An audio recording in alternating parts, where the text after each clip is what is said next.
Якутская фабрика грез глазами москвичей. В столице страны прошла презентация художественного фильма «Интересная жизнь». Главный герой ленты – московский актер, который отчаянно хочет сняться в якутском кино и ради такой цели отправляется в Якутск с билетом в один конец. Какое увидели нашу республику российские кинематографисты и что больше всего поразило режиссера во время съемок? Подробности в репортаже Максима Кардозу. Это Москва. А это Якутия.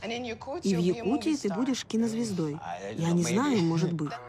Стать звездой якутского кино – это главная цель актера-неудачника Алексея из Москвы. По сюжету картины «Интересная жизнь» он прилетает в Якутск, чтобы сняться в фильме у местного режиссера. Думает, что будем его в кино снимать. Правда, съемки отменяются, и теперь гастролеру нужно как-то заработать на обратный билет. Алексей ходит на кастинги в театры, пытается самостоятельно пробиться в кино и даже подрабатывает конферансье.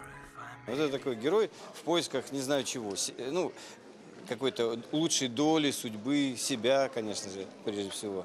Куда-то на край света, чтобы... А вдруг там получится, а вдруг там будет. Ну, простая зацепка, да. Ну, получается такой роуд-муви. Это о том, что дело не в пространстве, перемещение, да, вот, ну, путешествие. Это путешествие внутрь себя оказалось. Эта картина – первый полный метр для режиссера Анны Яновской. Идея сделать фильм про то, что в Якутске активно снимают кино, а местные картины соревнуются на равных с голливудскими блокбастерами, к ней пришла еще 5 лет назад. Работа над фильмом длилась 2 года, и самые яркие впечатления у съемочной группы остались от якутских морозов. 4 часа при температуре минус 45 в зимнем лесу с оленями было мною пройдено 3 раза, неоднократно. Вот, ну, я узнала, что есть там носки на батарейках, там свитера на батарейках. Вот. И, в общем-то, я скажу, что меня этот холод, он меня как-то мобилизовал даже и вдохновил. Я такого никогда не видела. В картине много знакомых якутских лиц. Это знаменитые режиссеры, актеры, артисты эстрады. А еще на экране зрители видят невероятные пейзажи, которые завораживают.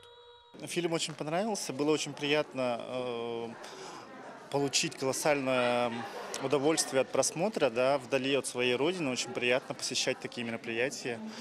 Вот. Были очень смешные моменты, ну, на якутском языке. Очень много фишек, очень много интересного. Я не знаю якутского менталитета, но мне кажется, что людям, которые будут смотреть в Якутии, они поймут больше, чем мы. В целом, что могу сказать о фильме? Ну, очень интересно показана точка зрения именно кинобума. Спорно, надо смотреть. Фильм «Интересная жизнь» уже успел собрать немало призов на российских и международных кинофестивалях. Но создатели картины говорят, что главную оценку они хотят услышать от якутского зрителя. Максим Кардозу, Виктор Олесов, Москва, для Якутии 24.